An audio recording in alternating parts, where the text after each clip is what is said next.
So I'm gonna drop the Packers and just have that being said, and then let's get into the Chicago Bears instead as the first team.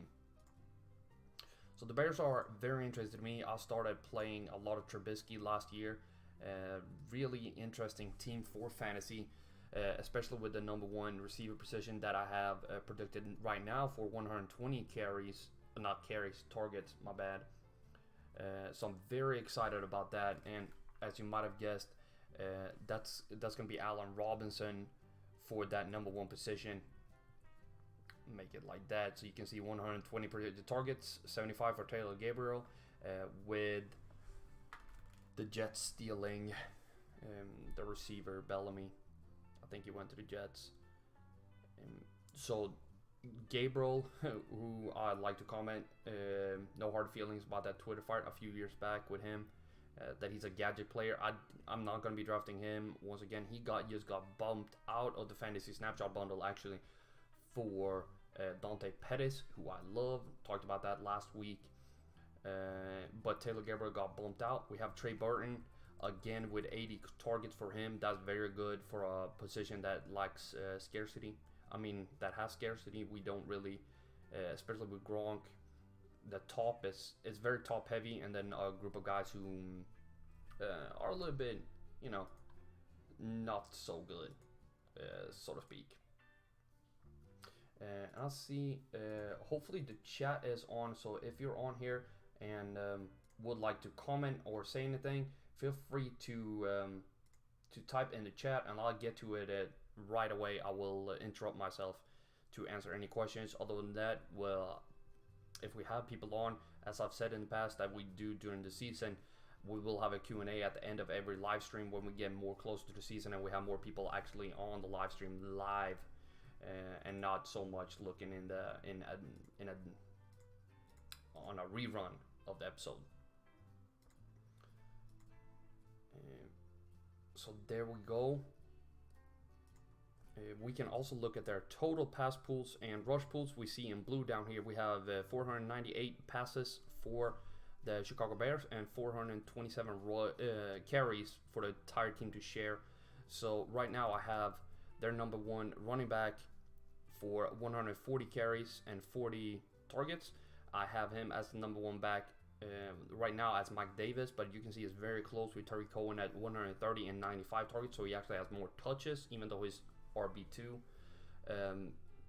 But I really like Cohen.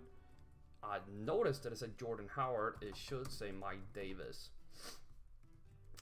But it shouldn't do that. Now I'm going to show you some fun stuff right there. Mike Davis question mark. Whoop. That was a lot of my formulas. So I hope you enjoyed that sneak peek behind the curtain.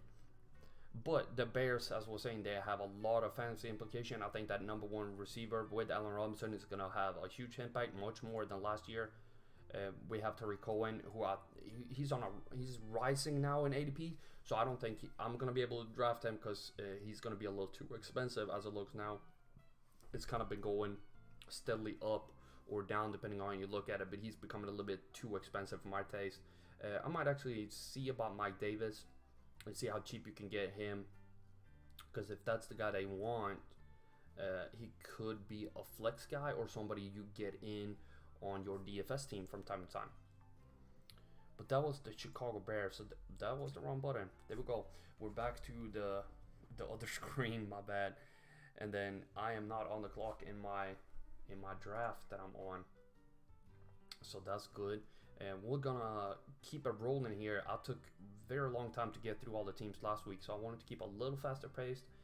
I know I'm lacking a little energy today. I'm a little tired, but that's fine. Let's get to the next team, which is the Detroit Lions. The Lions got rid of Golden Tate last year. He was a guy I've always been a fan of. As a fantasy player, not so much as a real player. I get a little upset. He's been dominating the Cowboys from time to time. They've really struggled to keep a track of him.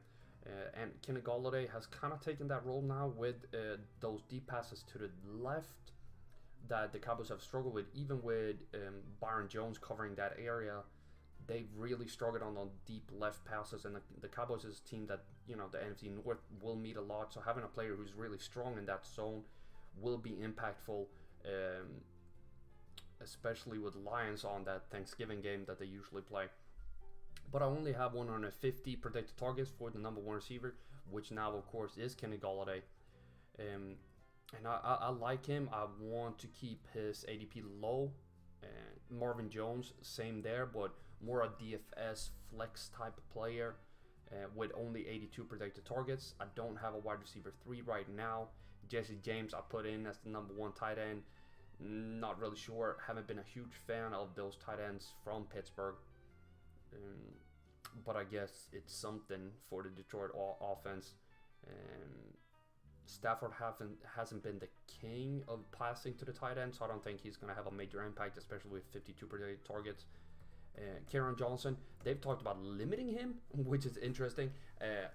Him and Philip Lindsay are guys I was super hype on after doing my correlation analysis for running backs, as their what I call a prototypical fantasy running back runs a lot to straight up the middle and then has a lot of carries outside the left end and right end, meaning when they line up a tight end, you run outside.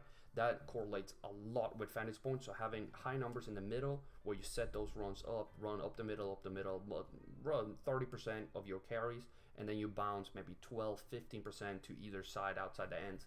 And that's what Kerryon Johnson and Philip Lindsay both did, and that usually leads to fantasy points. Even if it didn't this year, that will progress into next year and can bump up their numbers a lot. So hearing that they're going to limit his carries is extremely concerning to me.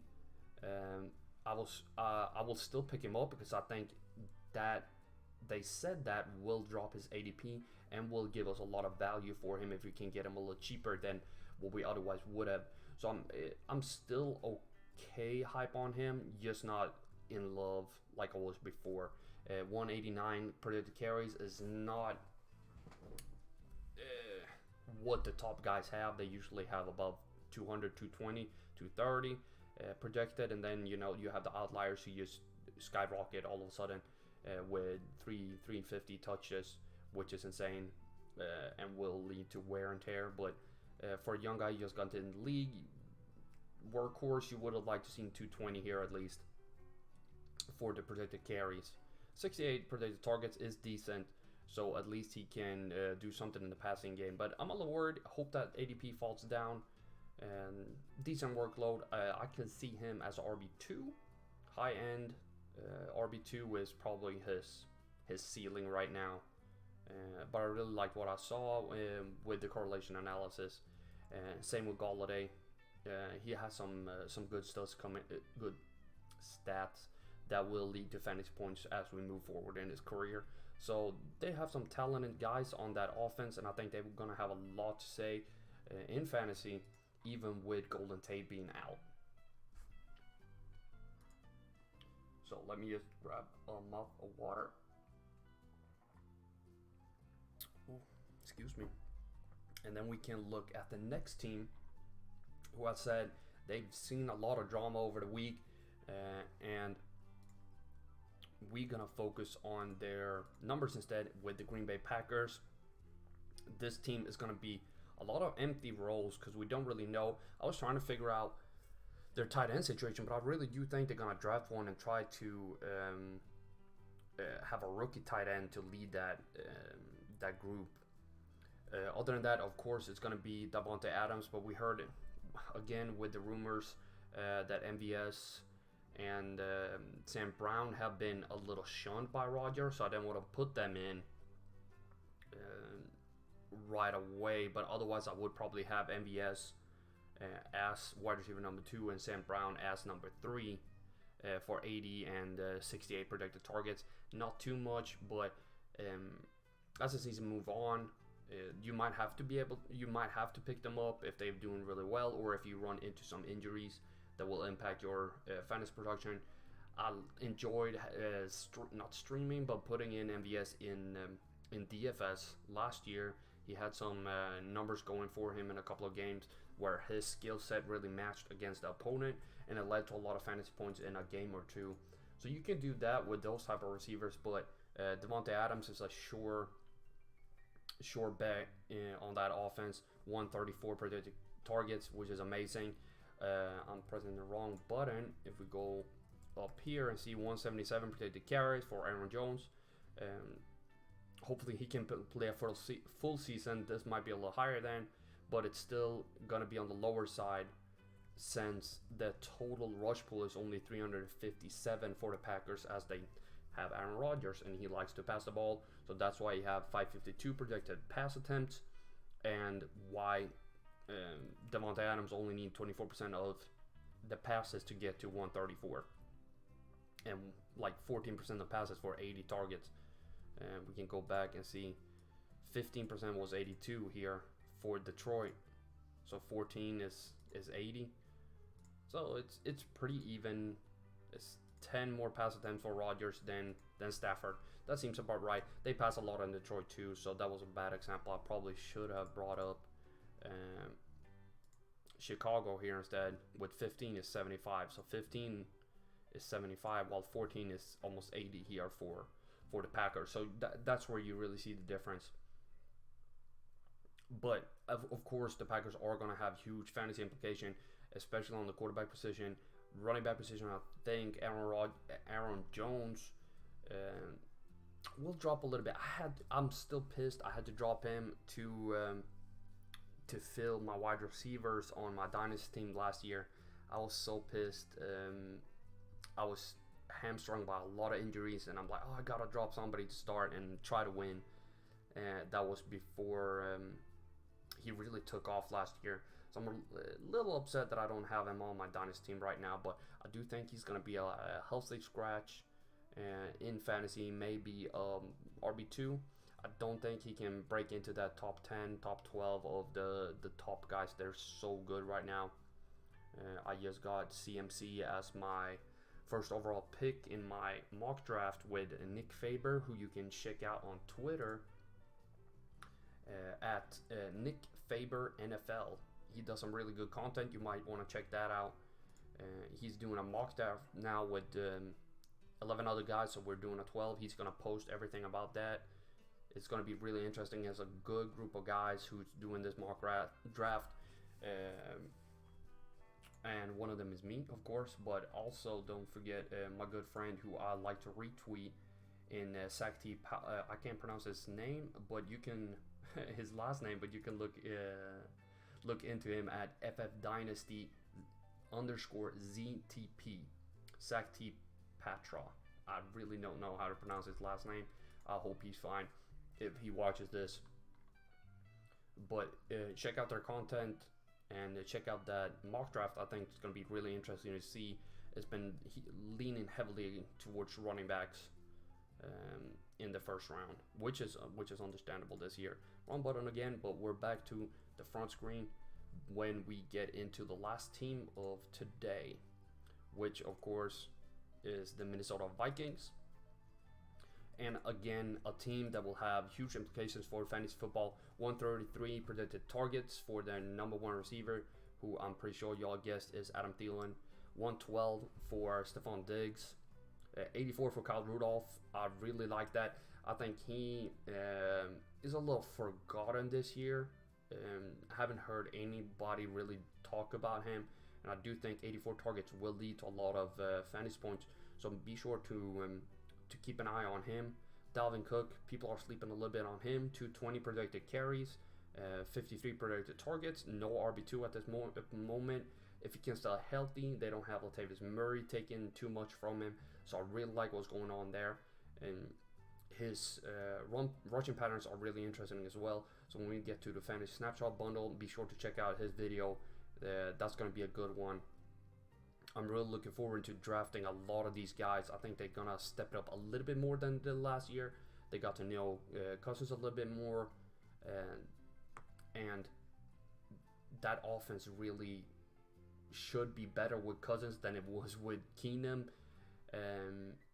So look to them to have a little bit of a bounce back year. I mean, they were still good, but I think they can bounce back a little bit more. Thielen was amazing, but somebody like Kyle Rudolph, Stephon Diggs, and Dalvin Cook, who people tend to forget. It was the same I talked about Cincinnati Bengals on last week's market share post on csdfantasy.com. The Bengals are a little bit forgotten team there as well. The Browns are making moves. The Ravens are cool with their running game, and the Steelers are the Steelers, even though they lost two of their biggest names.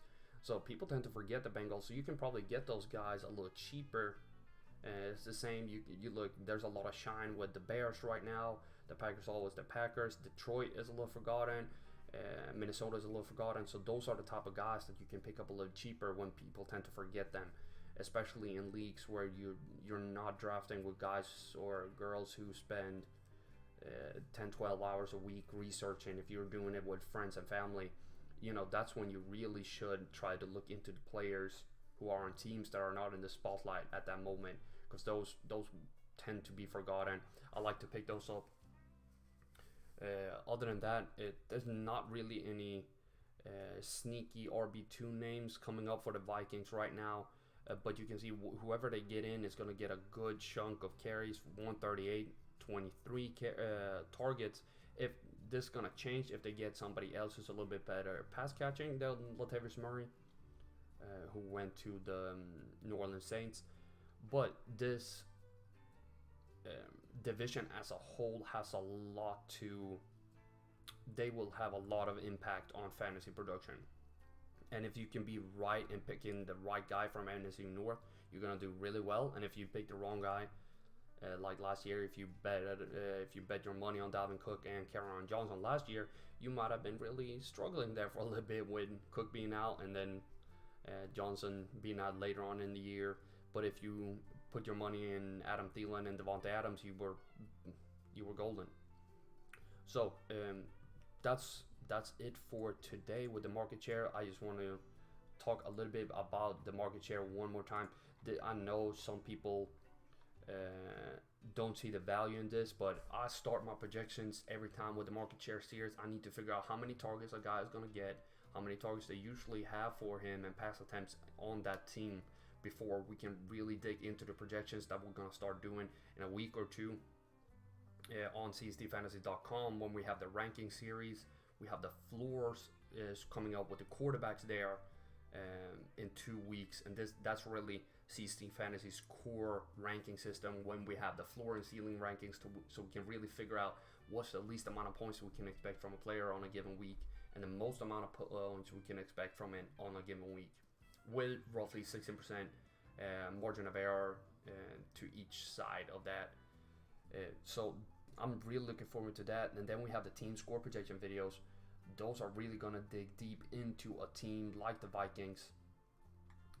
We can see what team is the first one. Of course, I got the Cowboys first.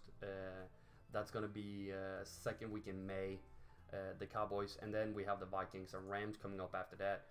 But those videos really dig into, you start with the market share and you move forward towards the projection, so we can figure out how does the play trends match between a quarterback and a wide receiver, the play column between the offensive coordinator and the running back, so we can, in the changes on the offensive line, so we can really figure out where guys are going, how they match. It's like a scheme fit video, but on a broader scale with a whole team. So that's why we do this market share series, to have something to stand on as we move forward. Because if you do everything else and you don't know how many targets or carries a guy's gonna get, it's difficult to arrive at a final projection for that. But anyway, happy to record this video again. Next week we'll have the NFC. What did I say? NFC South. Oh, that's gonna be a good one with a lot of quarterback and wide receiver heavy content. And then after that, like I said, not going to be a video that week. We'll have the quarterback floors on that Thursday on csdfantasy.com to really start doing the rankings. It's going to be rankings on Thursday on csdfantasy.com all the way up until the draft, where we get into the value post to figure out who's the most valuable quarterback at what, according to ADP and to the floor and ceiling, and wide receiver and running back and so on. And then finally we'll do some draft analysis to figure out why I picked in certain drafts. But it's going to be rankings, a lot of snapshots as we come into May, of course, with the Fantasy Snapshot Bundle. And I'm happy to take suggestions for what you would like me to talk about on these live streams.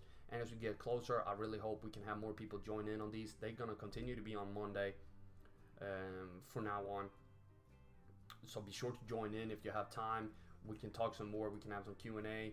You just have some fun. And then as we get closer to the season, get some new topics that you would like to talk about. I will have Nick Faber come on after the draft and talk draft and how that's going to change with the fantasy production on some teams if they draft our receiver, tight end, running back, and so on, quarterback. So thank you so much for watching. I hope to see you again next week, and have a good one.